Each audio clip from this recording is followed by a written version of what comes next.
Our next group of plants are the vascular plants. Vascular plants are the plants that you are probably much more familiar with. Even if you haven't seen a lot of ferns like the ones shown here, you have absolutely seen conifers and angiosperms. Pretty much everything that you encounter on a daily basis is a vascular plant. In our previous video, we talked about the bryophytes, the non-vascular plants. That's going to be these plants here, your hornworts, liverworts, and mosses. Now we're going to move on to our seedless vascular plants. We have vascular plants that are both seedless and seeded. The seeded ones are the gymnosperms and the angiosperms, and those will be in the next two videos. But for now, we're going to talk about the lycophytes and the pteridophytes. These are going to be our ferns and fern relatives. So up about halfway up our phylogeny here, we have the branch point between the bryophytes and the seedless vascular plants. So this group is separated from our next closest relatives in the streptophyte algae by that spore life cycle or alternation of generations, a multicellular embryo, sporopollen-walled spores, tissue-producing apical meristems, and then the gametangia, the antheridia, and the archegonia, and the sporangia that are going to produce those spores. So all of our plants, bryophytes and everything after, are characterized by these specific characteristics. Our seedless vascular plants are now going to have a couple of important characteristics that are new. They are going to have lignin in their water conducting cells. We'll talk about that. They are going to have cutin in the epidermis, stomata that are on plant surfaces, and then the dominant sporophyte generation. So that is a key difference from our bryophytes. And then finally, we're going to have some true tissues, true roots, stems, and leaves. And that is going to unite all of our vascular plants, the seeded and the seedless. So our vascular plants have a vascular system or vascular tissue. Vascular tissue is a conduction system. So a conduction system means that it moves something, specifically moves water, and it moves dissolved nutrients and sugars and things like that. So this system is basically a set of cells that act as pipes to move water and nutrients through the plant. The other important thing that it does is provide structural support for the plant itself. So part of dealing with living on land is gravity. Vascular systems with lignified cell walls are going to help those plants stand up tall and straight. So for now, our plants are still going to be relatively small. They've got this vascular system. Some of the seedless vascular plants did really, really well throughout evolutionary history. Most of our seedless vascular plants now are relatively small, but some of them got to be really, really big during the Carboniferous era, and just happened to die out once environmental conditions changed. But this vascular system is super, super important for getting plants of any height. Because remember, our mosses, liverworts, and hornworts, our bryophytes, are very, very small because they're relying on diffusion. But vascular plants now have this great conduction system that can move water against gravity. So the vascular tissue is made up of the xylem and the phloem, and then usually a set of cells around them called the cambium. The cambium is not necessarily part of the conduction system, but is part of the structure of the xylem. So all together, the xylem, phloem, and cambium are called the vascular tissue. The xylem conducts water and minerals throughout the plant. So generally, water is going to have to come up from the roots through the stem to the leaves. So we're going to have to move that water against gravity. These cells are specialized so that water moves up through a cell by osmosis, fueled in air quotes, caused by transpiration, evapotranspiration, which we can talk about if you are unfamiliar with what that is. It's not super important right this minute. Depending on the semester, if we get to it, we'll talk about it when we talk about plant tissues more extensively. But basically, these cells are structured so that once the water gets into a cell, it can't really fall back down. It's basically kind of like got gates inside. It's actually got floors of the cells, essentially, that allow water up but not back down. And then in the cell walls is this structure that I mentioned called lignin. Lignin is a polymer in vascular tissue that helps to give plants the support that they need. So some of it is just the cellulose in their cell wall, but the cell wall in the vascular system is reinforced with this substance called lignin. So it works to stay sturdy and strong. It is not very compressible, but it is also decay resistant. And this is important in cells that are filled with water all the time. So it basically provides sort of a waterproofing material. The phloem conducts basically sap from, well, really wherever it needs to go. So sugars are going to be produced in the photosynthetic parts, which are generally going to be the leaves. So in general, we are going to need to get water up to the leaves through our xylem, and we are going to need to get sugar down from the leaves to the roots, to the other parts of the plants. Now, the sugars could go any direction. The xylem goes both ways. But in general, that's kind of what we're going to do. We're going to take the plant photosynthesis products and bring them down. So the phloem is going to move that watery sap filled with those organic molecules anywhere they need to go.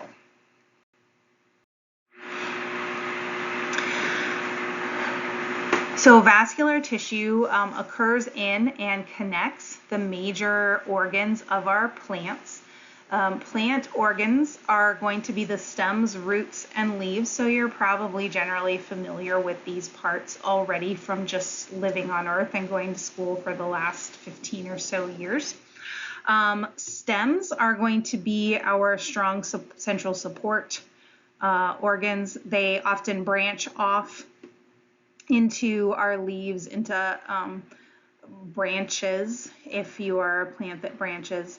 And they are going to, their job is basically to show the world their sporangia and their leaves. So sporangia, we need to get those spores out so we can make our gametophytes, and then our gametes for reproduction. So they're going to present the reproductive structures so that they have a good chance of spreading their sperm or being fertilized by other sperm.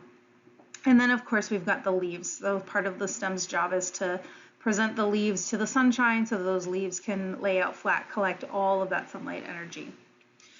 Roots are going to go down into the ground. You're probably generally familiar with this as well. They branch so that they can increase their surface area, increase their uptake of water and minerals from the soil. And then of course we have our leaves. They are specialized for photosynthesis. So most of our leaves are going to be broad and flat. Many of them have a waxy cuticle, which is just a waxy surface on the outside to help prevent water loss. So it doesn't lose too much water when it's got those stomata open. So let's talk about some of our specific examples of seedless vascular plants. We've got the lycophytes and the pteridophytes. A couple of examples here. We've got a club moss down there on the bottom.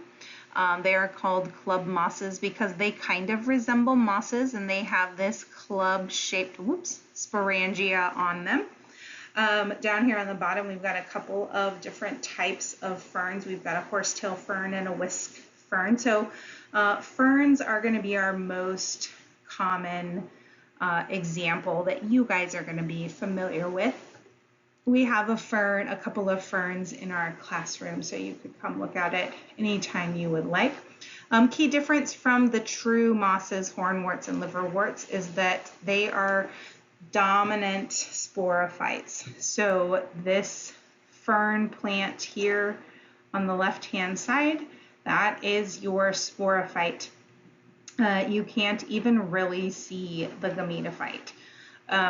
However, the lycophytes and pteridophytes are still found in damp environments, and that is because they require water for their flagellated sperm for reproduction. So once the spores are released, grow into the gametophyte produce those sperm and eggs. The flagellated sperm still have to make their way to the eggs through a droplet of water or through sort of a little teeny tiny stream to get to the egg.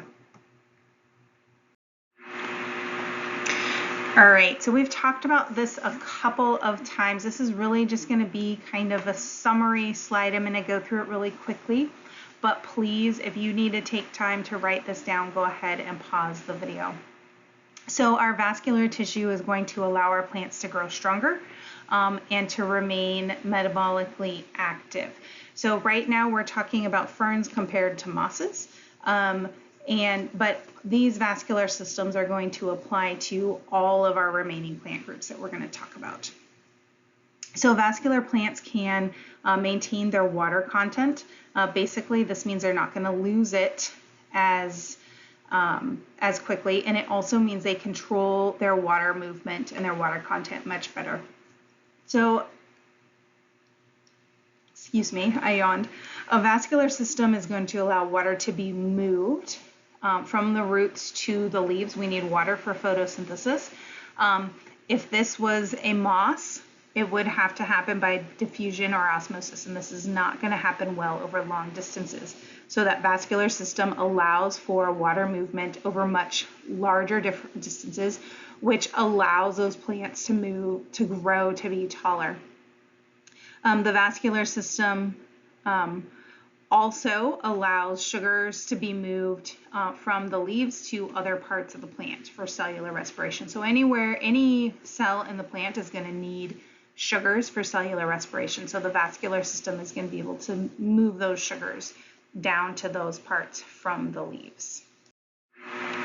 Our land plants also have some novel adaptations for conserving water. Mosses tend to grow in really damp environments, and so they don't really need to conserve water so much. But our ferns are starting to live in slightly drier environments. They still require those damp environments because of the flagellated sperm, but they are starting to move away from water a little bit. And as we move even farther, become more detached from water, we are going to need even more adaptations for water conservation.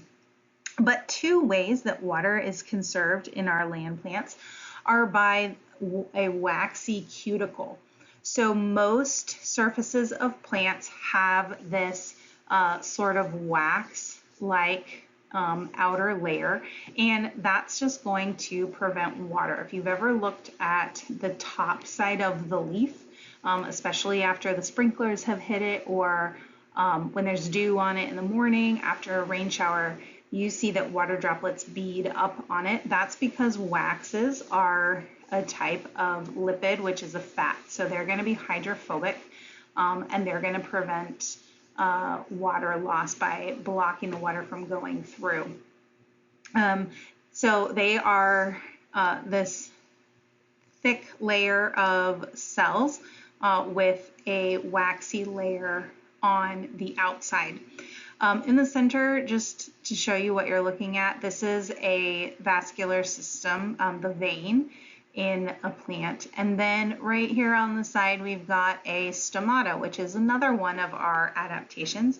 Stomatas are pores in the surface of generally leaves, but could also be stems as well, that can open and close. So there's some pictures here. They open and close based on the water content of two cells called guard cells on either side.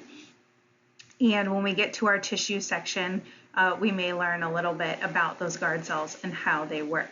But basically, the stomata is the pore. It is in the center of these two guard cells, and it can open and close. Now, its job is to open up to let carbon dioxide in and oxygen out. But what happens when you open a door? Well, pretty much anything can go in and go out. And so water can also go in and go out. And so water will evaporate by something called evapotranspiration. And it is basically plant sweating.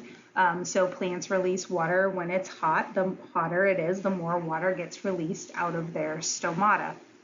And so these stomata have evolved to be able to open and close in response to limit water loss.